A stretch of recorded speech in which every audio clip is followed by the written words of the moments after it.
देखिए, जो trial word है, पहले तो ये ध्यान रखेंगे कि जो ट्रायल वर्ड है जिसको हम लोग हिंदी में विचारण कहते हैं, ये जो हम लोग ओल्ड सीआरपीसी पढ़ते थे तो उसमें भी कहीं ये डिफाइन नहीं था। और जो हम लोग B N hello. Double S पढ़ते हैं, इसमें भी ये कहीं डिफाइन नहीं है। यानी ट्रायल वर्ड को किसी भी सेक्शन में डिफाइन नहीं किया गया है। ये ध्यान रखिएगा, चाहे हम लोग ओल्ड सीआरपीसी पढ़ते थे, चाहे प्रेजेंट टाइम में हम लोग बी एन डबल एस पढ़ते हैं, ये कहीं पर भी डिफाइन नहीं है। देखो, हम लोग बचपन से सुनते आ रहे हैं, जब से खासकर हम लोग लॉ में एंट्री लिए हैं। आपने एलएलबी करना शुरू किया होगा, या बचपन से आप लोग सुनते हैं कोर्ट जो होती है वो किस पे चलती है? गवाहों पर चलती है। कोर्ट किस पे चलती है? गवाहों पे चलती है। यानी जो कोर्ट होती है वो हर समय उसी चीज़ को मानती है जो कोर्ट के सामने विटनेसेस के रूप में आता है, जो गवाह के रूप में आता है।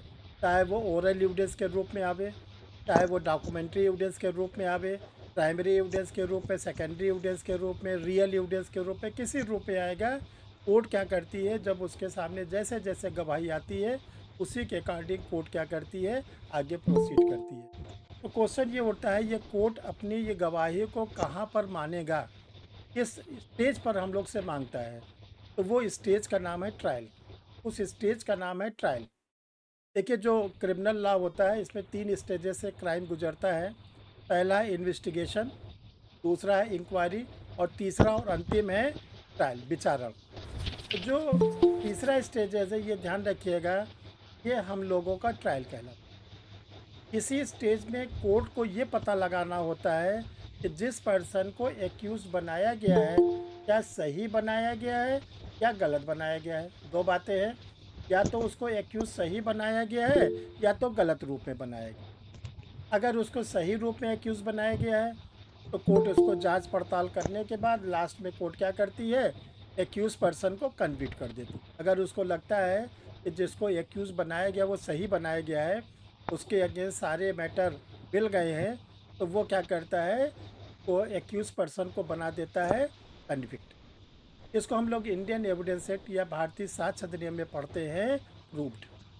3 शब्द वहाँ पे हम लोग पढ़ते हैं, proved, disproved, not proved. Proved, disproved, not proved. तो ये जो तीनों हम लोग टर्मिनोलॉजी को पढ़ते हैं, अगर प्रणाम सर। एक्यूज पर्सन के अगेंस्ट सारे एविडेंस कोर्ट को मिल जाते हैं, तो कोर्ट क्या करती है, एक्यूज पर्सन को प्रूव्ड मान लेती है कि सही में इसने अपराध किया है और उसको कन्विक्ट कर। लेकिन अगर एक्यूज पर्सन के अगेंस्ट प्रॉपर एविडेंस नहीं मिले तो उसको बोलता है डिसप्रूव, डिसप्रूव कर दिया। डिसप्रूव को हम लोग बोलते क्या है, साबित नहीं हुआ। जब साबित नहीं हुआ तो एक्यूज पर्सन को जो कोर्ट होती है उसको हम लोग क्या, कोर्ट क्या करेगी, बाइज्जत बरी कर। जो बाइज्जत बरी है, उर्दू का शब्द है, हिंदी में इसको कहते हैं दोष मुक्त। लीगल लैंग्वेज में इसको हम लोग कहते हैं एक्विटल, एक्विटल। तो ये ध्यान रखिएगा कि इंक्वायरी के बाद जो स्टेज आता है उसको हम लोग बोलते हैं, क्या बोलते हैं उसको हम लोग, ट्रायल। और ट्रायल का मोटिव क्या होता है, ट्रायल का ऑब्जेक्ट क्या होता है, ट्रायल का उद्देश्य क्या होता है, सत्यता का पता लगाना। सत्यता का पता लगाना, तो सत्यता का ये पता लगाना है कि जिसको आरोपी बनाया गया है क्या सही में उसने ऑफेंस किया है या नहीं किया है। इसी चीज़ को हम लोग बोलते हैं ट्रायल। और ये जो ट्रायल होता है सिविल केसेस में भी होता है, उसमें हम लोग सिविल ट्रायल के नाम से जानते हैं, जो सीपीसी में प्रोसीजर बताया गया है। जो क्रिमिनल ट्रायल होता है उसको हम लोग क्रिमिनल लॉ में पढ़ते हैं, बी एन डबल ए से पढ़ते हैं। तो जब हम लोग ओल्ड सीआरपीसी पढ़ते थे 1973 की, तो उसमें जो ट्रायल के बारे में प्रोविज़न था वो दिया गया था 225 से 265, 225 से 265। ये 225 से 265 जो है ये 41 सेक्शन में था, 40 में नहीं, 41, 41 सेक्शन में था। और उस समय जो चैप्टर थे, chapter number 18, chapter number 19, chapter number 20, chapter number 21, 4 chapter में 41 धाराओं में 225 से 265 में हम लोगों के लिए सीआरपीसी में बनाया गया था ट्रायल। जब हम लोग का बी एन डबल एस आया, अब नया वाला कानून आ गया, तो नए वाले कानून में जो ट्रायल है वो भी 41 धारा में है, वो भी 41 सेक्शन में है, लेकिन सेक्शन बदल गई। अब वो सेक्शन क्या हो गई 248, 248 से 288, 248 से 288 उसमें ये चला गया। और जो चैप्टर है वो चैप्टर अब बदल गया। अब जो बी एन डबल एस में है 248 से 288 41 सेक्शन, उसमें जो चैप्टर है chapter number 19, chapter number 20, chapter number 21, chapter number 22, ये 4 प्रकार के चैप्टर में हम लोग का ट्रायल दिया। तो देखो सिमिलरिटीज़ क्या क्या है। सिमिलरिटीज़ ये है कि CRPC में भी 4 चैप्टर थे, BNSS में भी 4 चैप्टर। CRPC में जो 4 चैप्टर थे और जो 4 चैप्टर थे उसमें एक एक प्रकार के ट्रायल बताए गए। यानी 4 चैप्टर है तो ट्रायल कितने हो जाएंगे 4। तो CRPC में भी 4 प्रकार के ट्रायल थे, BNSS में भी 4 प्रकार के ट्रायल हैं। नंबर ऑफ ट्रायल में कोई चेंजेस नहीं किया गया, पहले भी 4 अब भी 4। जो पहले 4 प्रकार के ट्रायल थे उनका क्या नाम था, और जो अब 4 प्रकार के ट्रायल है उनके क्या नाम है। तो एक चीज़ आप लोग नमस्ते ध्यान सर। रखिएगा, दोनों प्रकार के ट्रायल के नाम बराबर। जो पहले नाम था वही अब नाम है, नाम में कोई चेंजेस नहीं हुआ। चेंजेस हुआ है तो केवल सेक्शन की रिसफलिंग हुई है, चेंजेस हुआ है तो चैप्टर में रिसफलिंग हुई, चैप्टर सर में रिसफलिंग हुई है और चैप्टर में रिसफलिंग हुई है। हम सर आप लोग को सौरभ एक चार्ट सौरभ का बनवाते हैं सौरभ का माइक बंद कर दीजिए सर। और अब हम आप लोग को एक चार्ट बनवाते हैं। मिस्टर सौरभ मोबाइल को म्यूट कर लीजिए। जब अब आप लोग को हम एक चार्ट बनवाते हैं, उस चार्ट को आप फॉलो करेंगे। जब उस चार्ट को फॉलो करेंगे तो आपको वो क्या हो जाएगा, हर समय याद हो जाएगा। तो देखिए चार्ट बनाइए आप लोग में, आप लोग ऊपर लिखे ट्रायल, ऊपर लिखे ट्रायल विचारण,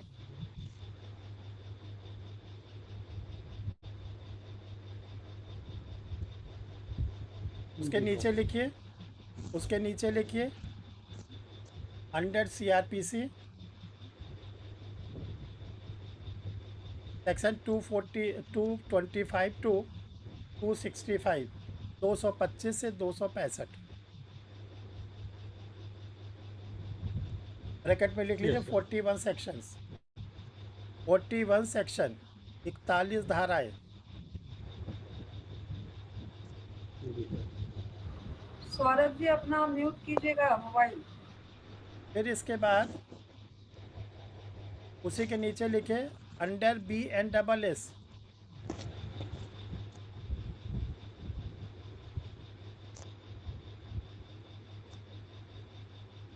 यस सर। 248 से 288, यस सर। बड़ी शांति मिली अब। और अब आपको सुनाई नहीं पड़ रहा था, कुछ बोला जा रहा था, तो ध्यान रखा करिए।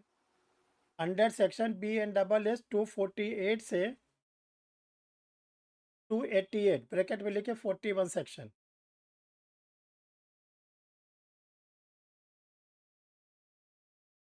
अब आप लोग क्या करेंगे, कॉलम बनाइए। ये तो जो है जनरल प्रोविज़न याद रखिएगा। अब आप लोग क्या करेंगे, कॉलम बनाएंगे और कॉलम में पहला कॉलम बनाएंगे ट्रायल, दूसरा कॉलम बनाएंगे चैप्टर BNSS, तीसरा कॉलम बनाएंगे चैप्टर CRPC, पांचवा कॉलम बनाएंगे सब्जेक्ट। ये 5 कॉलम आप बनाएंगे। तो ट्रायल में लिखिए पहला सेशन ट्रायल, सत्र विचारण, सेशन विचारण। सर इसको नंबरिंग भी करना है ना 1 2 3 4। हाँ 4 ही है, 1 2 4 1। नंबर 1 पे लिख लीजिए सेशन ट्रायल, हिंदी में लिखिए सेशन विचारण या सत्र विचारण।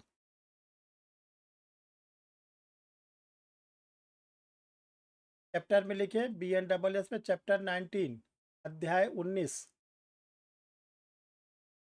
CRPC में लिखे चैप्टर 18।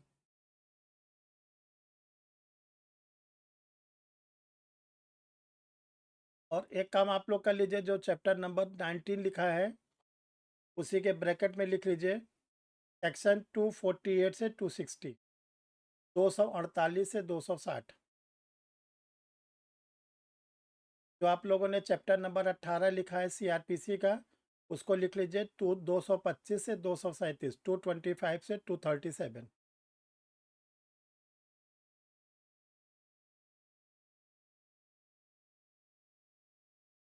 अगला कॉलम क्या बोला गया? सर 235 से विषय विषय विषय 225 से 237। तो ये पांचवा कॉलम क्या था? चौथा तो ये विषय, पांचवा क्या है? है नहीं सब्जेक्ट। नहीं, ये कितने कॉलम में आप लोग लिख चुके हैं?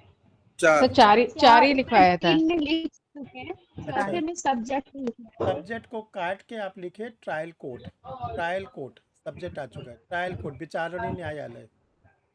ट्रायल कोर्ट में लिखे सेशन जज ऑब्लिक एडिशनल सेशन जज। सेशन जज ऑब्लिक एडिशनल सेशन जज। चलिए नंबर 2 पे आइए। Warrant trial by magistrate. Warrant trial by magistrate. Magistrate द्वारा वारंट मामलों का विचारण। मजिस्ट्रेट द्वारा वारंट मामलों का विचारण। Chapter 20 BNSS।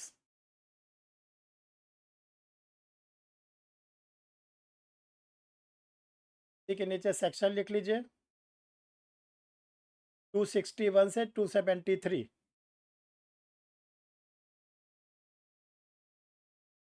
261 से 273। नेक्स्ट क्लेम लिखिए चैप्टर 19 CRPC।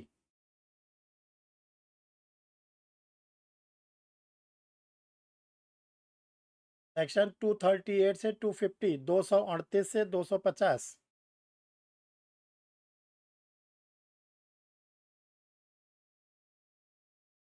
ट्रायल कोर्ट में लिख लीजिए CGM chief judicial magistrate oblique first class judicial magistrate. First class judicial.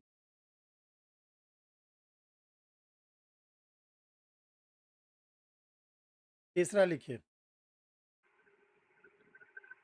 सम्मन ट्रायल बाय मजिस्ट्रेट। सम्मन ट्रायल बाय मजिस्ट्रेट।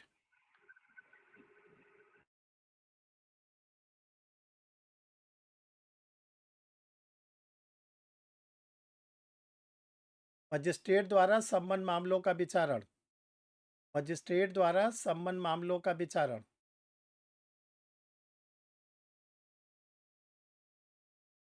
नेक्स्ट लिखिए उसी में आगे chapter 21 BNSS।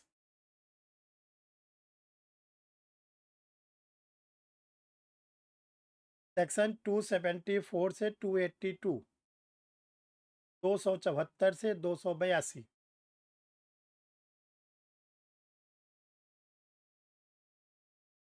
Next chapter 20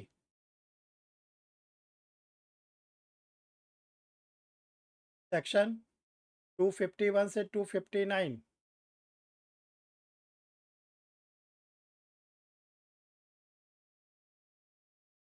trial court में लिखे first class judicial magistrate and second class judicial magistrate.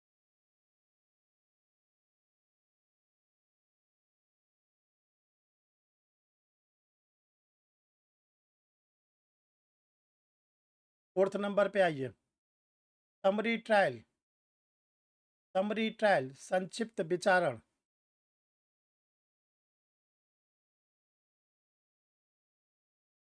Chapter number 22 BNSS। Section 283 से 288।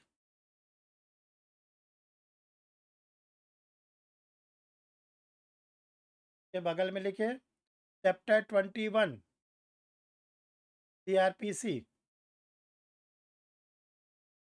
Section 260 से 265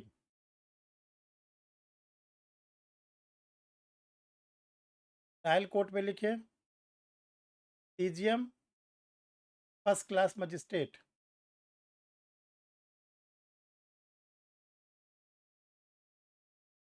नोट उसी का उस जहाँ लिख रहे हैं वहीं पे लिखे नोट, ट्रायल कोर्ट के नीचे लिखिए नोट।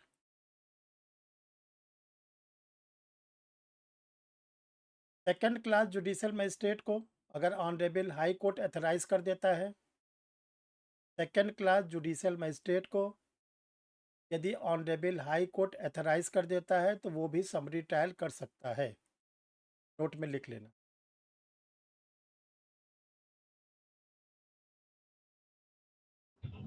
सर रिपीट कीजिए प्लीज। देखिए, summary trial second class magistrate को अगर ऑनरेबल हाई कोर्ट एथराइज कर देता है तो वो भी कर सकता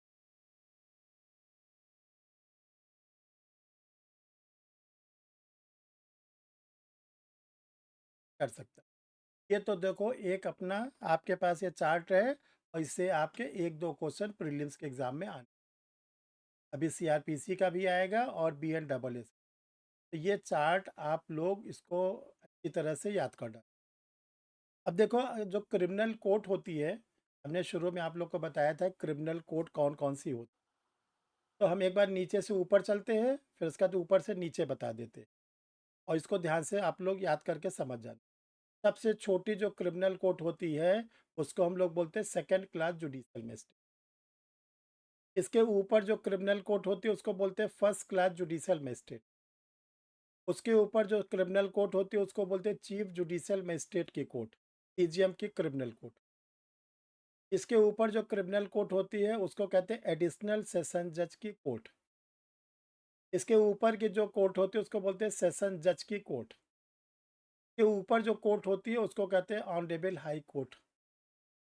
तो ये ध्यान रखिएगा कि जो हमारा ऑनरेबल हाई कोर्ट है, हर स्टेट में जो हाई कोर्ट होता है, हाई कोर्ट भी ट्रायल कोर्ट है, हाई कोर्ट भी क्रिमिनल कोर्ट है, हाई कोर्ट भी क्रिमिनल नेचर के सूट का ओरिजिनल कोर्ट है। 3 चीज़ ध्यान रखना। हाई कोर्ट क्रिमिनल कोर्ट है, पहली चीज़ ध्यान रखना। हाई कोर्ट में ट्रायल भी होता है और हाई कोर्ट में ध्यान रखिएगा कि जो ओरिजिनल सूट भी जाते हैं।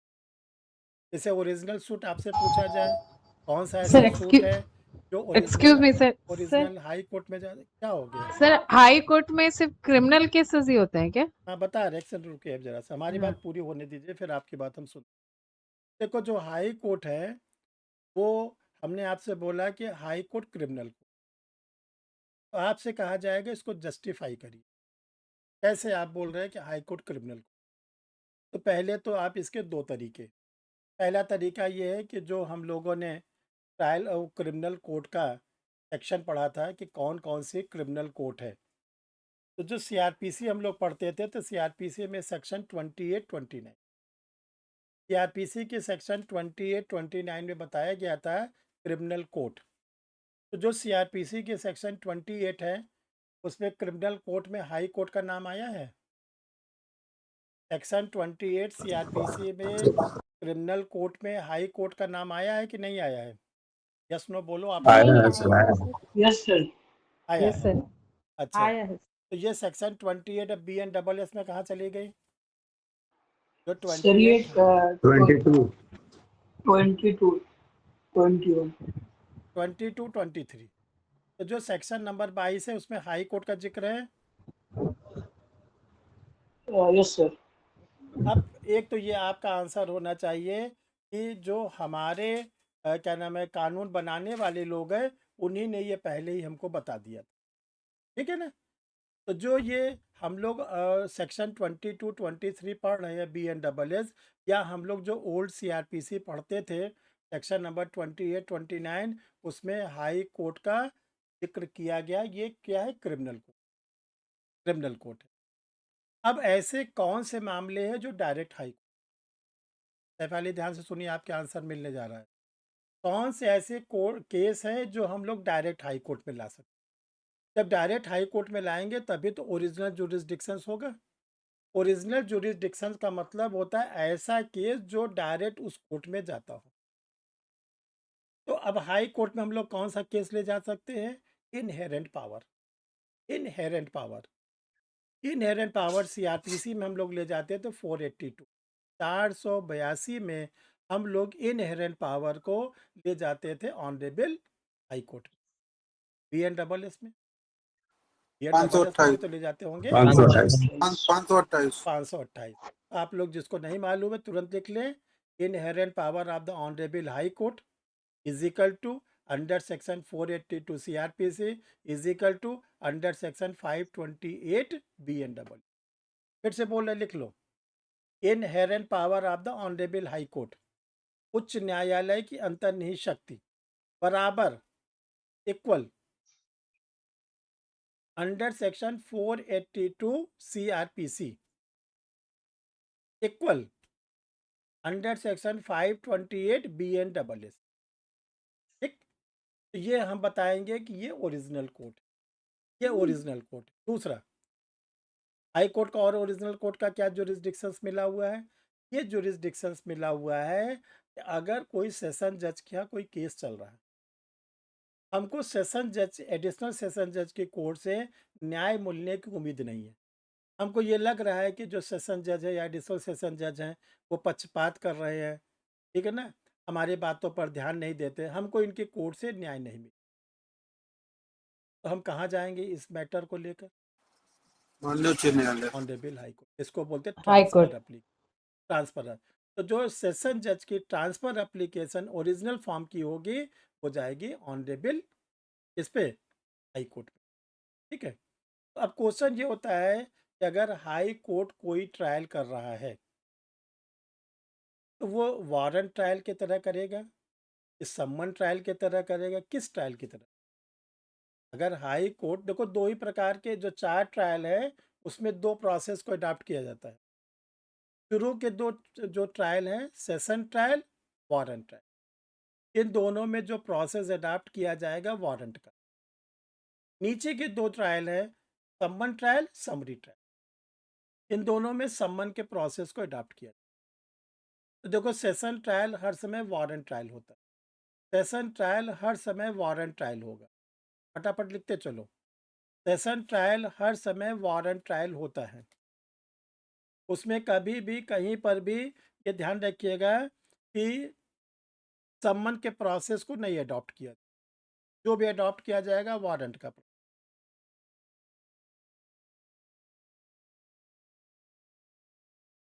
ठीक,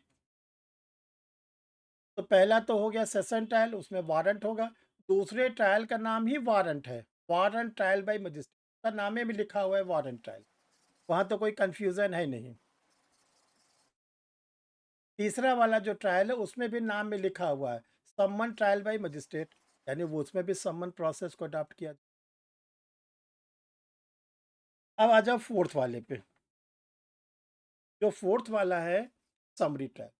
ध्यान रखना, जो समरी ट्रायल होता है always, all time, summary trial हर समय जो होगा उसमें सम्मन के प्रोसेस को अडॉप्ट किया, उसमें सम्मन के प्रोसेस को अडॉप्ट किया जाएगा। ये आप लोग अपनी कॉपी में लिख लो, नहीं कॉपी में आप लिख।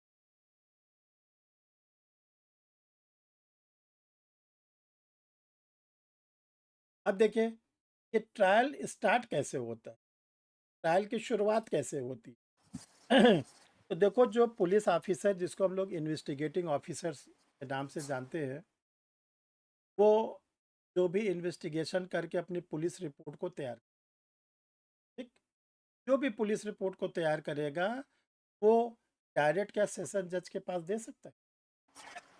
No sir. क्या अगर आईओ को लगता है कि जो मैंने चार्जशीट लगाई है उसमें जो जो सेक्शन मैंने लगाया है वो ट्राइबल बाय सेशन, क्या वो डायरेक्ट सेशन जज को दे सकता है? तो पहले तो No, अपना sir. आंसर देना नो, नो। ठीक, क्यों नो? जितनी भी प्रकार की चार्जशीट आती है, चाहे वो जिस सेक्शन की आती हो, ठीक है ना, हमने आप लोग को बताया था कि पुलिस रिपोर्ट 2 फॉर्म में आता है, एक वारंट, एक आता है फाइनल रिपोर्ट के रूप में, एक चार्जशीट के रूप तो फाइनल रिपोर्ट को तो बिल्कुल किनारे कर दो, कि चर्चा भी नहीं करनी है, क्योंकि फाइनल रिपोर्ट पर ट्रायल नहीं चलते। फाइनल रिपोर्ट पे क्या होगी, प्रोटेस्ट एप्लीकेशन होगा, उसको हम अभी बाद में डिस्कस कर लेंगे। जब कभी कोर्ट के सामने चार्जशीट आए आईओ के द्वारा, तो वो चार्जशीट आईओ जो है मजिस्ट्रेट के पास ही रखेगा, मजिस्ट्रेट के सामने। तो जो मजिस्ट्रेट के सामने रखेगा, तो मजिस्ट्रेट को ये देखना है कि जो ये सेक्शन की चार्जशीट आई है, ठीक है ना, और इसमें प्राइम एफएसआई जो बन रहा है, वो जो प्राइम एफएसआई बन रहा है वो किस, अगर मजिस्ट्रेट को लगता है कि जो प्राइम एफएसआई बन रहा है मेरे दृष्टि में प्रथम दृष्टया अपराध बन रहा है, वो अगर उसको लगता है जो सेक्शन वो ट्राइबल बाय जज है, तो मजिस्ट्रेट क्या करता है, अपना कमिटल ऑर्डर, कमिटल ऑर्डर को बोलते हैं कमिट करना, वो चार्जशीट को भेज देगा किसके पास, सेशन जज, अपना उस पर लिख देगा कि जो ये मैंने प्राइम एफएसआई देखा है, वो प्राइम एफएसआई चूँकि जो बन रहा है वो ऐसी सेक्शन का बन रहा है जो मेरे द्वारा ट्राइबल नहीं है, मैं उसका विचारण नहीं कर, मैं एथराइज नहीं हूँ, इसलिए मैं आपके पास, ठीक। जब कमिटल ऑर्डर सेशन जज के पास आता है, तब सेशन जज क्या करता है, या तो उस मामले को स्वयं सुनेगा सेशन जज, या तो अपने डिस्ट्रिक्ट के किसी भी एडिशनल सेशन जज को ट्रांसफ़र कर, अपने ज़िले के किसी भी एडिशनल सेशन जज को ट्रांसफ़र कर। सेशन जज और एडिशनल सेशन जज की पावर इक्वल, बराबर बराबर, दोनों की पावर में कोई भी कमी नहीं है, दोनों के पावर बराबर बराबर हैं, ध्यान रखिएगा, ठीक है ना। तो इसके पास भेज देगा वो, या तो अपने पास स्वयं रखेगा या किसी एडिशनल सेशन जज को, जिसके पास भेजेगा वो कोर्ट का नाम कहलाएगी ट्रायल कोर्ट। अब वो कोर्ट क्या कहलाएगी, ट्रायल कोर्ट। सौरभ म्यूट कर लो बेटा, कितनी बार हम तुम्हारा मोबाइल को म्यूट किए हैं, इस जन्म का बदला ले रहे हो, नहीं सर, नहीं सर। पूरे क्लास तक मत ऑन करना, डिस्टर्ब होता है ना, सिक्वेंस टूटता है, अभी भी नहीं म्यूट हुआ है, क्यों ऐसा करते हो कि म्यूट, म्यूट करिए, आपकी वजह से कितने आपके साथियों का नुकसान होता है। सर नहीं हो रहा है। अभी भी नहीं म्यूट हुआ सौरभ जी। क्या करो, इनके घर चलो, बताया जाए। लेफ्ट से दूसरा बटन दबाइए, लेफ्ट से दूसरा बटन, यहाँ देखे इनका मुंह आप लोग, लेफ्ट से दूसरा बटन, माइक माइक का निशान बनाया।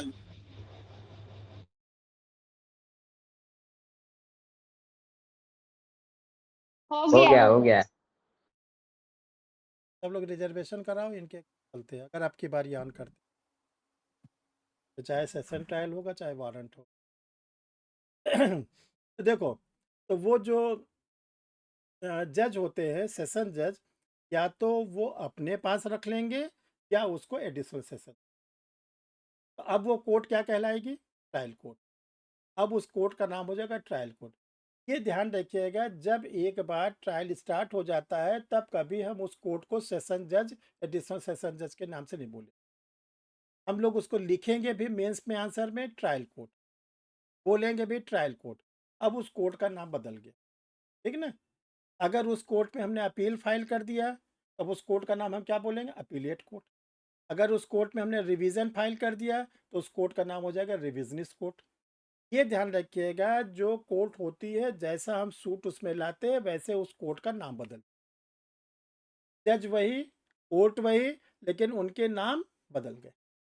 तो हमारा ट्रायल किसके यहाँ चलेगा, सेशन जज के यहाँ चलेगा कि ट्रायल कोर्ट में चलेगा, ट्रायल कोर्ट, ट्रायल कोर्ट, ठीक है ना। अब देखो दूसरी चीज़ ये है, अगर मजिस्ट्रेट के पास वो पुलिस रिपोर्ट आती है और मजिस्ट्रेट को लगता है कि जो मेरे पास पुलिस रिपोर्ट आई है ये वारंट ट्रायल बाय मजिस्ट्रेट है, और जो वारंट ट्रायल बाय मजिस्ट्रेट है वो सीजीएम सुनता है या फर्स्ट क्लास जुडिशियल मजिस्ट्रेट सुनता है, और मैं तो सेकंड क्लास मजिस्ट्रेट, तो वो उस जो पुलिस रिपोर्ट है चार्जशीट के फॉर्म की, उसको सीजीएम को भेज दें, उसको बोल देंगे कमिटल ऑर्डर।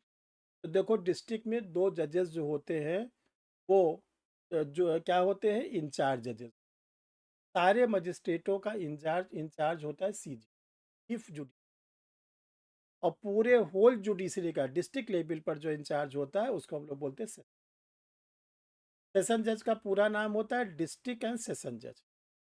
जब वो सिविल मामलों को सुनते हैं तो उनको हम लोग बोलते हैं डिस्ट्रिक्ट जज, डीजे। जब वो क्रिमिनल मामलों को सुनते हैं तो उनको हम लोग बोलते हैं सेशन जज। तो उनका पूरा नाम है जिला एवं सत्र न्यायाधीश। आप लोग डिस्ट्रिक्ट कोर्ट जाते हो कि देखना ऐसा नाम लिखा रहता है, ठीक है ना। तो जो हमारे वो होते हैं डिस्ट्रिक्ट एंड सेशन जज, वो सारे लोअर जुडिशरी के इंचार्ज, ठीक है, चाहे वो मजिस्ट्रेटों के कोर्ट का हो और चाहे वो जजेस के कोर्ट। तो ये जो आईओ होता है, आईओ डायरेक्ट कोई भी पुलिस रिपोर्ट ले जाके उनको नहीं देता है, क्या नाम है, सेशन जज को या सीजीएम को। वो देगा किसके, जिस थाने का मैटर। आप लोग को ये मालूम होना चाहिए जो मजिस्ट्रेट लोग होते हैं, ठीक है, चाहे वो सेकंड क्लास मजिस्ट्रेट हो, चाहे फर्स्ट क्लास मजिस्ट्रेट हो, चाहे वो सीजी, मजिस्ट्रेटों को थाना अलॉट रहता है, यस सर, थाने बटे रहते हैं। थाने बटे रहते हैं। Yes Yes, sir. sir. जैसे सीजीएम है, उनके पास 3-4 थाने होंगे। जो ए सीजीएम लोग होते हैं फर्स्ट क्लास, उनको 1-2 थाने मिले रहते हैं। जो सेकंड क्लास है उनको भी 1-2 थाने मिले रहते हैं। और इसके साथ साथ जो हमारे second class first class CGM होते हैं, इनको माइनर रेट के भी एक एक सेक्शन का, माइनर रेट का भी एक एक मिला रहता है जुरिस्डिक्शन। जैसे कोई ए सीजीएम है तो उनको दे दिया गया फॉरेस्ट एक्ट के। अगर कोई फॉरेस्ट एक्ट का केस आता है तो आप देखोगे वन अधिनियम, wild animal act, gambling act, SC/ST, तो ये उनको एडिशनल चार्ज दिया। तो सपोज करिए एक्स नामक पुलिस स्टेशन में कोई ऑफेंस हुआ और एक्स नामक पुलिस स्टेशन पर कोई आईओ बनाया गया। आईओ ने पूरा अपना इन्वेस्टिगेशन किया, इन्वेस्टिगेशन करने के बाद अपनी पुलिस रिपोर्ट तैयार किया, पुलिस रिपोर्ट चार्जशीट के फॉर्म में तैयार किया। इतनी बात तो क्लियर है। अब वो आईओ अपनी चार्जशीट कहाँ फाइल करेगा, किसके सामने दे, एक्स नामक थाने पर जुरिस्डिक्शंस रखने वाले मजिस्ट्रेट। अब एक्स नामक थाने पर सीजीएम रखते हैं, ये सीजीएम रखते हैं, सेकंड क्लास रखते हैं, ये जो डिस्ट्रीब्यूशन हुआ वो बताया जाएगा। क्लियर है।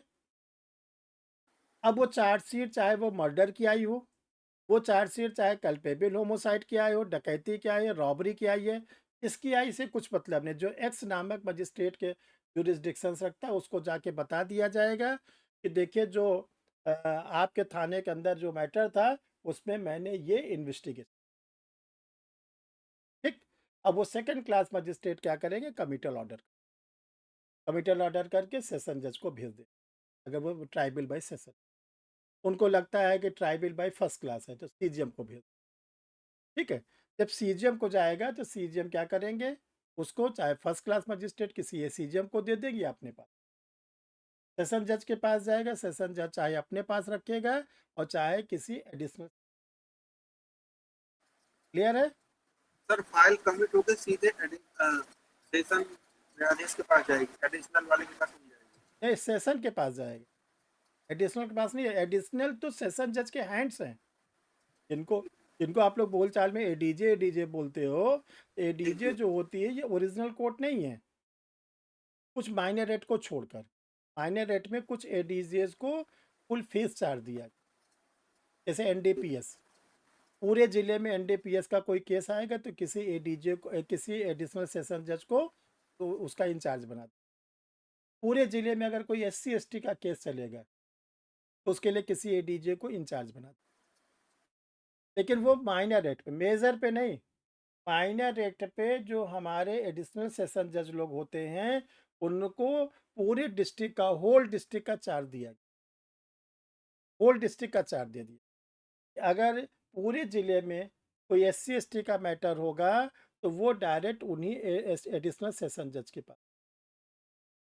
अगर कोई NDPS का मैटर, नारकोटिक्स ड्रग्स का मैटर है, तो वो डायरेक्ट उन्हीं क्या नाम है, एडिशनल सेशन जज के पास।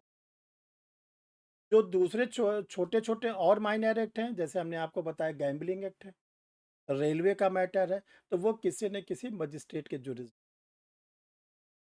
समझ रहे हैं ना आप लोग। तो ये चीज़ जो होता है ये आईओ अपना वहाँ पर बेसिक रूप में फाइल करेगा।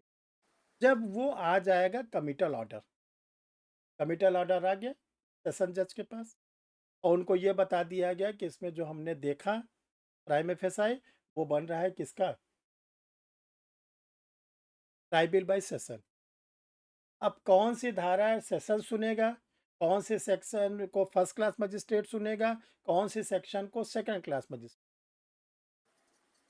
ये कैसे पता चले? ये कैसे पता चलेगा कि कौन से सेक्शन सेशन जज सुनेंगे, कौन से सेक्शन फर्स्ट क्लास सुनेंगे, कौन से सेकंड क्लास? तो इसका आंसर मिलता है BNSS का शेड्यूल का फर्स्ट नंबर। जो BNSS में यानी CRPC में 2 शेड्यूल हैं। Yes, sir. BNSS आप लोग Yes, पढ़ sir. रहे हो या CRPC पढ़े थे, 2 शेड्यूल्स है उसमें। Yes, sir. Yes, sir. Yes, sir. Schedule number first में बोला गया है, शेड्यूल नंबर फर्स्ट में 6 कॉलम बने हुए हैं, और जो 6 कॉलम बने हुए हैं वो किससे रिलेटेड है, BNS से। अगर CRPC पढ़ते थे तो IPC से रिलेटेड है, BNSS पढ़ते हैं तो वो किससे रिलेटेड, BNS से। जो BNS में ऑफेंस होते हैं उसके सेक्शन, ऑफेंस का नाम, ऑफेंस का पनिशमेंट, वो ऑफेंस कॉग्निजेबल है कि नॉन कॉग्निजेबल है, वो ऑफेंस बेलेबल है कि नॉन बेलेबल है, वो ऑफेंस ट्राइबल बाय मजिस्ट्रेट। अभी देखा आप लोगों ने BNSS का शेड्यूल नंबर 2 कभी खोला, जी सर। मिला ऐसा कभी जो आपको बताया जा रहा है? तो अगर नहीं खोला है तो अभी क्लास के बाद खोल लीजिए। 2 शेड्यूल्स दिया गया है, ठीक है ना। तो जब जो फर्स्ट शेड्यूल है उसी से एडवोकेट पता लगाते हैं कि ये सेक्शन बेलेबल है कि नॉन बेलेबल, उसी से एडवोकेट पता लगाते इसका ट्रायल कहाँ पे जाएगा, उसी से जज साहब पता लगाते हैं, उसी से पब्लिक प्रोसिक्यूटर पता लगाता है, उसी को लॉ के स्टूडेंट पता लगाते हैं। अगर आपके एग्जाम में आ गया कि थेफ्ट कॉग्निजेबल है कि नॉन कॉग्निजेबल, चोरी संज्ञेय अपराध है क्या संज्ञेय अपराध? सर असंज्ञेय। किसने बताया? शिपाली। सुबह शाम करो, फिर वो FIR भी नहीं हो। थेफ्ट क्या है, कॉग्निजेबल है कि नॉन कॉग्निजेबल? Cognizable. कॉग्निजेबल। उसमें मिनिमम पनिशमेंट, उसमें जो पनिशमेंट अब तो और पनिशमेंट बढ़ गया। फर्स्ट टाइम करोगे 3 साल तक, और अगर सेकंड टाइम के सब्सिक्वेंट टाइम के 5 साल। ठीक, तो आपको कैसे पता चला, शेड्यूल देखना। चोरी बेलेबल है कि नॉन बेलेबल है? चोरी के मामले में बेल मिलती है, बेलेबल है कि नॉन बेलेबल? Available है. नॉन अवेलेबल है। अनअवेलेबल है सर। नॉन अवेलेबल है। आप लोग का केस भी आ जाए तो हार भी जाओ बड़े आसानी। जमानत मिलता है सर, जमानत अवेलेबल होगा। जमानत मिलता है, कौन बता रहा है? यस अवेलेबल है। दोनों है सर. नहीं सर अवेलेबल है। तो या फिर ऐसा हो दोनों होगा। अवेलेबल है सर। अवेलेबल है। Non billable. No, नहीं सर अवेलेबल है। Non available. Murder non available है। जमानत मिलता है चोरी सर। भी non billable सर, है। मर्डर बाय जनवरी। जमानत मिलता है सर, नॉन इसलिए बेलेबल अवेलेबल ऑफेंस होगा। है, नॉन बेलेबल ऑफेंस है थेफ्ट कॉग्निजेबल ऑफेंस है, नॉन बेलेबल ऑफेंस है tribal by first class magistrate. Yes sir. ध्यान रखिए, ये आप बोलोगे कि बेल मिलती है इसलिए बेलेबल है तो कोई आंसर, बेल तो मर्डर में भी मिलती है, बेल तो रेप में भी मिलती है, तो बेल तो NDPS में भी मिलती है। तो बेल जितने दिल्ली के नेताजी हैं सब बेली पे तो चल रहे हैं, शराब वाले। Yes sir. तब क्या है, बेलेबल ऑफेंस है। No sir. तो ये ध्यान रखिएगा कि ये सब हमको कहाँ से पता चलता है कि कौन सा ऑफेंस बेलेबल है, कौन सा नॉन बेलेबल है, कौन सा कॉग्निजेबल है, कौन सा नॉन कॉग्निजेबल है, और कौन सा क्या है ट्राइबल बाय फर्स्ट क्लास है, कौन सेकंड क्लास है, कौन से ट्राइबल बाय सेशन है। इसके लिए आपको केवल एक ही जगह है और दूसरा इसका कहीं आंसर नहीं मिल, ध्यान रखिएगा, और उसका आंसर है शेड्यूल नंबर। आप बेरेट परचेज कर रहे हो, बेरेट में भी दिया गया शेड्यूल, उसमें भी पलट लेना। टेक्स्ट बुक पढ़ते हो, टेक्स्ट बुक में भी देख लेना। ठीक, तो वहीं से पता चलता है ये केस जो है सेशन ट्रायल का है, ये केस वार्डन ट्रायल बाय मजिस्ट्रेट का है, ये case summon trial by magistrate का है, ये केस जो है समरी ट्रायल। सारी की सौरभ जी मोबाइल म्यूट कर लीजिए। सारी की कुंजी वहीं से खुलती। क्लियर है? यस यस देखो सर। ये सब बेसिक चीज़ें अगर इसको समझ जाओगे तो ट्रायल बड़ी आसानी से तेज़ी से चलेगा। और पता चला कि हमने ट्रायल की रीडिंग तो पढ़ ली, सेक्शन वाइज हमने पढ़ लिया, और जो बेस है वो हमको मालूम ही नहीं, जो बेस है हमको मालूम ही नहीं। तो ये जो होता है ध्यान रखिएगा, इसका आंसर है schedule number first. Schedule number second में क्या दिया गया? प्रारूप तो बताया फॉर्म दिए गया गए है। हैं, प्रारूप फॉर्म दिए बताया गए गया। हैं, प्रोफार्मा, प्रारूप। प्रोफार्मा। किस जी चीज़ के सर, प्रारूप? सब वारंट के, समन सर के, सम्मन के वारंट आ- के कोर्ट द्वारा आदेशिकाओं का न्यायालय में जो भी आदेशिकाओं को भेजने का प्रारूप। हाँ, कोर्ट जो भी प्रोसेस को अडाप्ट करता है, ठीक है ना, कहाँ से अडाप्ट करता है? अडॉप्ट करता है जो लॉजिंग ऑफ द एफआईआर, और कहाँ से? ट्रायल से ख़त्म होने से अपील तक पूरी चीज़ें वहीं दी गई। जैसे आपसे पूछा जाए कि डेथ वारंट में क्या क्या लिखते हैं सेशन जज या honourable high court, death warrant में क्या क्या लिखते हैं, क्या बताओगे? ठीक तो आप बताओगे कि इसका आंसर मिलेगा शेड्यूल नंबर सेकंड। जब शेड्यूल सेकंड में जाते हैं तो वहीं पे हम लोग का सम्मन का प्रोफार्मा, BW का प्रोफार्मा, NDBW का प्रोफार्मा, प्रोक्लेमिनेशन का प्रोफार्मा, जो अटैचमेंट कुर्की होती है उसका प्रोफार्मा, सर्च वारंट का प्रोफार्मा और डेथ वारंट का, सब वहीं दिया, सब वहीं दिया। ठीक है ना? तो जो मजिस्ट्रेट के द्वारा जो या सेशन जज के द्वारा जो जो प्रोसेस को अडॉप्ट किया जाता है, वो प्रोसेस का जो अडॉप्ट करते हैं वो कहाँ पर है? Schedule number. ऐसे थोड़ी नहीं कि जो आप मजिस्ट्रेट बन गए, आप जज बन गए, जो चाहे वो लिख कर जब चाहे तब भेज। क्या कोई मजिस्ट्रेट या सेशन जज डायरेक्ट प्रोक्लेमेशन का ऑर्डर कर सकता है? No sir. अगर किसी भी मजिस्ट्रेट ने या सेशन जज ने किसी एक्यूज पर्सन को पकड़ने के लिए, किसी एक्यूज पर्सन को अपने अपीयरेंस के लिए या किसी विटनेसेस के अपीयरेंस के लिए डायरेक्ट प्रोक्लेमेशन का ऑर्डर कर सकता है? No sir. No sir, direct इसके लिए डायरेक्ट अटैचमेंट कर सकता प्रोसेस है? इसको फॉलो करना पड़ेगा। No sir. No sir. और अगर किया तो बियॉन्ड प्रावधानों वो का बियॉन्ड द प्रावधान जुरिस्डिक्शंस, बियॉन्ड द जुरिस्डिक्शन, अधिकार क्षेत्रता के परिधि। जब कोई मजिस्ट्रेट या कोई सेशन जज अधिकार क्षेत्रता के परे जाते हैं तब अपील हो जाती है सर। अपील कर, अपील का ग्राउंड बन जाता है। और 1 मिनट के अंदर अपीलेट कोर्ट क्या करेगा? तो उनको कैसे सौरभ भाई चलना है, उनको चलने भाई का बंद कर प्रोसेस लीजिए। बताया गया है। क्या प्रोसेस बताया गया है? जैसे हम लोग घर पे सीढ़ी है, अगर 5-5 सीढ़ी कूद कूद के चढ़े तब गलत हो जाए, पाँव टूट जाएगा सर। पाँव टूटेगा कि दांत टूटेगा? जो अंग टूट जाएगा। जो अंग धरती से टकराएगा टूट चलो जाएगा। मान लो सब कूद कूद के चढ़ गया, और मान लो 5-5 सीढ़ी कूद कूद के उतर रहे हो, तब क्या होगा? तब दांत टूट जाएगा। तब तो गारंटी है कि आपके पैर और दांत दोनों टूट, और चाहे तो कल आज करके देख लेना, टूट जाएगा हमको बता देना, कल क्लास सस्पेंड हो जाएगी। ठीक है?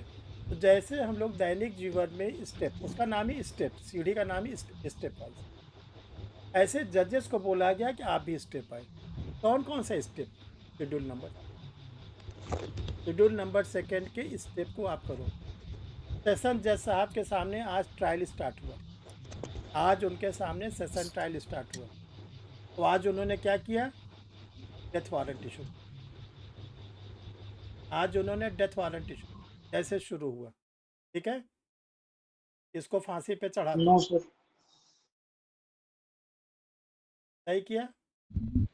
नो सर, गलत। हाई कोर्ट कर सकता है जैसे ट्रायल स्टार्ट हो तुरंत?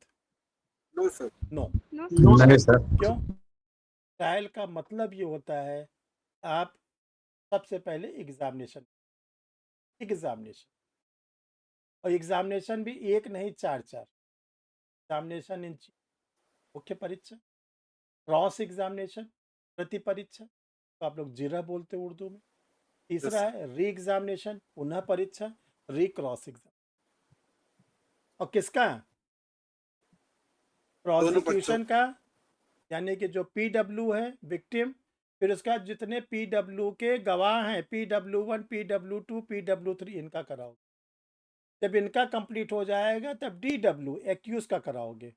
फिर उसका जो एक्यूज के अपने गवाह है डीडब्ल्यू1, डीडब्ल्यू2, डीडब्ल्यू3, उनका कराओगे। अगर उस केस में आईओ ने किसी इंडिपेंडेंट विटनेसेस का जिक्र किया है, आईडब्ल्यू का चारों एग्जाम, IW1 है तो IW1, IW2 का कराओगे। इसके बाद इनफॉर्मल विटनेसेस को बुलाओगे एक एक को करके, ठीक। इनफॉर्मल विटनेसेस में डॉक्टर आए, बैलिस्टिक आए, पोस्टमार्टम वाला आया, दूसरा टेस्ट करने वाला है, उनका भी यही। जब ये पूरा हो जाएगा तो एग्जामिनेशन कंप्लीट। जब एग्जामिनेशन कंप्लीट होगा तो दोनों पार्टीज के एडवोकेट को चांस दिया जाएगा। आप लोग अपने अपने केस में जो भी रीज़न देना चाहते हैं, जो भी तर्क प्रस्तुत करना चाहते हैं, जो भी honourable high court, supreme court के केस ला देना चाहते हैं, दीजिए। तो वो एडवोकेट लोग क्या करते हैं? आर्गूमेंट करते हैं। पहले आप लोग अगर देखे होंगे, जिस दिन आर्गूमेंट होता था उस दिन जो एडवोकेट होते थे वो 20-20, 25-25 किताब लेके जाते थे, लॉ की मोटी मोटी। आज आर्गूमेंट करते। Yes sir. थोड़ा सा सिस्टम चेंज हो गया। वो क्या करते हैं? साइटेशन बता कोर्ट को, ऑनरेबल इस कोर्ट में ऑनरेबल जज ने ये कहा है। जज साहब अपना लैपटॉप पे देख लेंगे, कोई उनको दिक्कत होगी। और पहले बाकायदा ये लॉ की मोटी हम लोग जब पढ़ते थे तो 25-30 किताब उस दिन मिनिमम लेके जाते थे, और सारे पे उस पे जो है पिनअप लगाए रहते थे, और कोर्ट को दे देते थे कि सर ये मैंने पिन लगा लिया, आप देख लीजिए। क्योंकि उस समय इंटरनेट था नहीं, गूगल था नहीं, तो वो प्रिंटेड बुक देते थे। तब कोर्ट क्या करती थी? Order reserve. अब ऑर्डर रिजर्व करने के बाद तब कोर्ट अपना डिसीजन, ये है ट्रायल का। और अगर आपने खा गए 2-4 प्रोसेस तो तब क्या होगा? कोई जज कर सकते? नहीं कर सकते। No sir. जैसे आप बिना एग्जाम दिए सिविल जज जूनियर डिवीजन बन सकते? No sir. कोई आपको बना सकता है? राष्ट्रपति महोदय, प्रधानमंत्री? कोई लॉ में ऐसा कोई प्रोविजन है? लोअर जुडिशरी में किसी को एडीजे की पोस्ट पर, किसी को सिविल जज की पोस्ट पर, किसी को पब्लिक प्रोसिक्यूटर यानी एपी वाली पोस्ट पर बिना एग्ज़ाम, कोई प्री नहीं, कोई मेंस नहीं, कोई इंटरव्यू नहीं, कोई ट्रेनिंग इंस्टीट्यूट में नहीं, हो सकता है? नहीं हो सकता। ऐसे जजेस के लिए बोला गया आपको एक एक स्टेप से गुजरना ट्रायल में, और एक भी स्टेप आप छोड़ोगे नहीं, ठीक। अगर आपने स्टेप छोड़ा तो आपका ट्रायल क्या होगा? फेयर ट्रायल कहलाएगा? नहीं कहलाएगा। विश्व में केवल इंडिया एक ऐसा देश है जिसके ट्रायल को फेयर ट्रायल, रिजु विचार, और किसी कंट्री, क्योंकि किसी भी कंट्री में इतने स्टेप ट्रायल में है ही नहीं, इतने स्टेप, इतना टाइम ही नहीं देते वो लोग, ठीक। हमारे यहाँ कहा गया नहीं, एक एक स्टेप तब हमको गुजर। तो जो स्टेप से गुजरेंगे तो उनको बीच बीच में ज़रूरत पड़ेगी किसी को बुलाने के लिए। अगर उनको तो कैसे बुलाएंगे? कोर्ट को अगर किसी पार्टीज़ को बुलाना है, कोर्ट को किसी विटनेसेस को बुलाना है, कोर्ट को किसी एक्सपर्ट्स को बुलाना है, कोर्ट को किसी क्या नाम है आईओ को बुलाना है, तो कैसे बुलाएंगे? सम्मान द्वारा, फोन करके। वारंट जारी। तब ये कहा गया कि सम्मन जैसा जी। ट्रायल, अगर वारंट ट्रायल है तो वारंट जाए BW, सम्मन ट्रायल है सम्मन जाएगा, ठीक। सम्मन भेजा गया नहीं है तो BW जाएगा, वारंट भेजा गया नहीं है तो NBW जाएगा।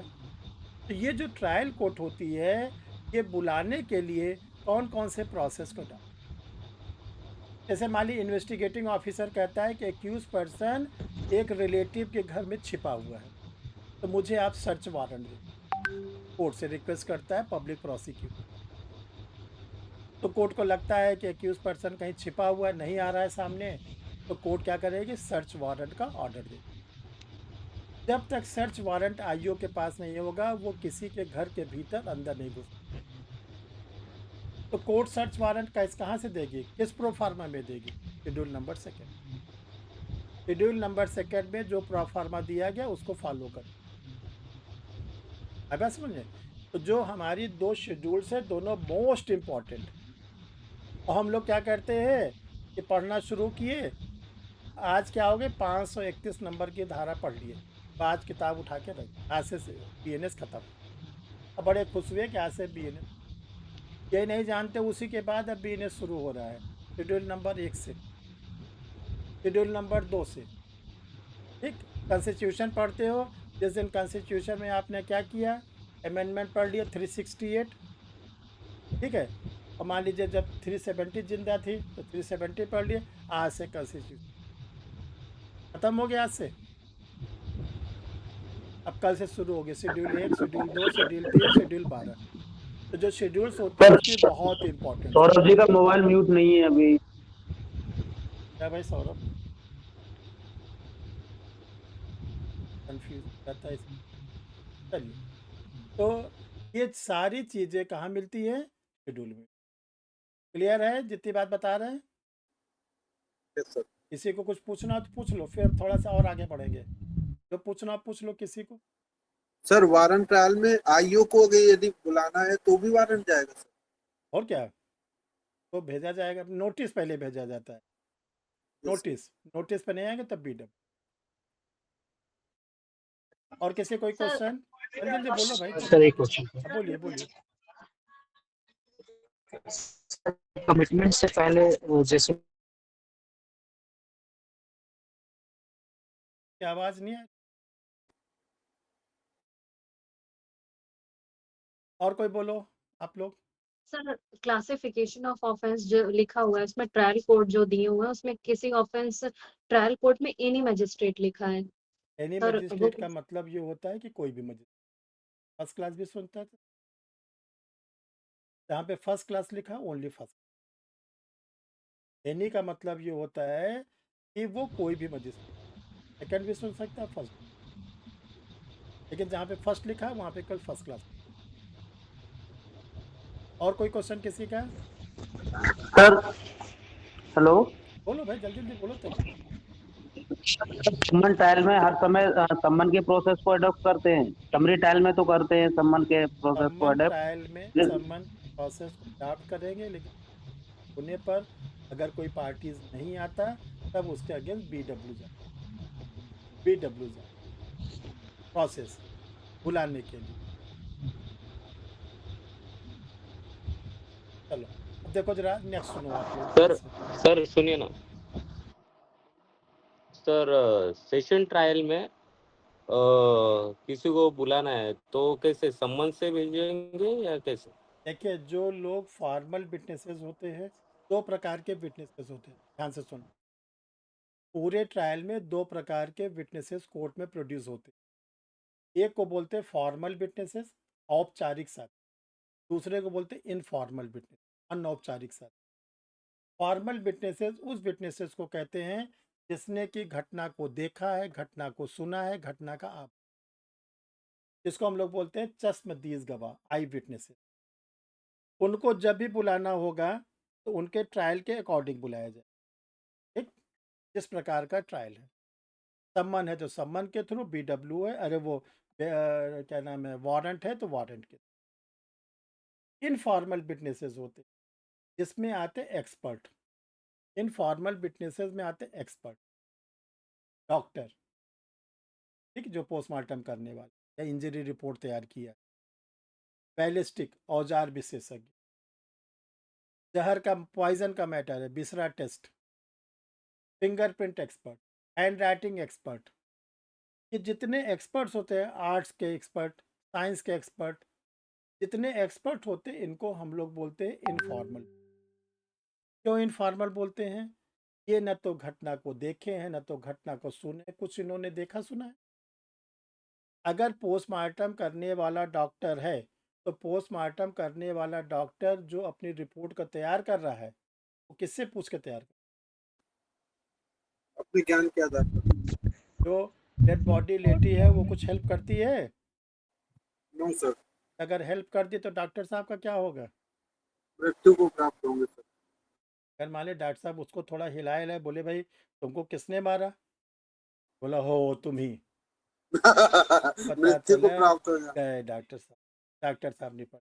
तो उसके पास जो मिलता है वो डेड बॉडी मिलता है, कुछ न बोल सकता है न कुछ। तो वो क्या करते हैं डॉक्टर अपने स्पेसिफिक नॉलेज से, जो उन्होंने मेडिकल जूरिस्प्रूडेंस पढ़ा, उसके बेसिस पर वो एग्जामिन करके बताते कॉज ऑफ डेथ, किस कारण से इसकी मृत्यु हुई। क्या इसको किसी ने मार के पंखे पे लटका दिया, क्या इसको किसी जानवर ने काटा है, क्या इसने सुसाइड किया है, या इसको गोली मारी गई है। जो भी डॉक्टर को होता है वो कॉज ऑफ डेथ लिख देते। अभी आप लोग पोस्टमार्टम देखिएगा तो उसमें लिखते हैं कि इसका लीवर डैमेज हुआ, इसका हार्ट डैमेज हुआ, पैंक्रियाज डैमेज हुआ। उसमें लिखते हैं कि 2 इंच का 3 इंच का इसमें जो है क्या हो गया कि गोली इसके पेट के अंदर 3 इंच चली गई। सब डॉक्टर एक एक चीज़ लिखता है। बैलिस्टिक वाला औजार विशेषज्ञ तो ये बताता है जो गोली चली कितनी दूर से चली। अगर मान लो किसी को गोली लगी और उसके पेट के अंदर चली गई 5 फीट 4 फीट, अरे 5 फीट तो बहुत ज़्यादा है, और कम मान लीजिए 1 फीट। तो अगर नज़दीक से मारो गोली ज़्यादा अंदर जाएगी कि दूर से।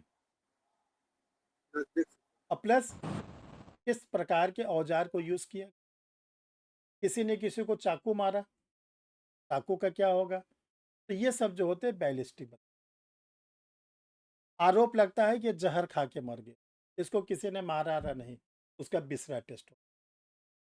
जो चीज़ें हम लोग खाते पीते हैं वो तुरंत जो है डाइल्यूट नहीं होता, ध्यान रखिएगा, पेट में पड़ा रहता है।